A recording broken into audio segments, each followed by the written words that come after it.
দর্শনে মানুষের শরীর গঠিত 5টি মহাতত্ত্ব বা পঞ্চভূত যাকে বলা হয়। পৃথিবী, জল, অগ্নি, বায়ু এবং আকাশ।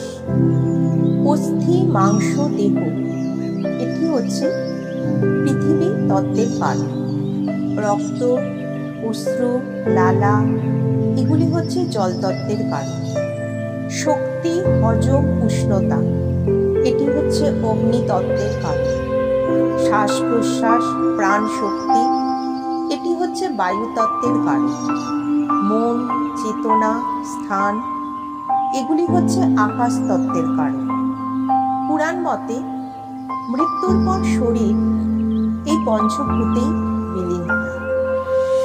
আধুনিক বিজ্ঞান মতে দেহে থাকা খনিজ, জল, কার্বন এবং শক্তি প্রকৃতির চক্রেই বিলীন হয়। তাই পঞ্চতত্ত্ব শুধু ধর্মীয় বিশ্বাস নয়, প্রকৃতির অটল বিজ্ঞান।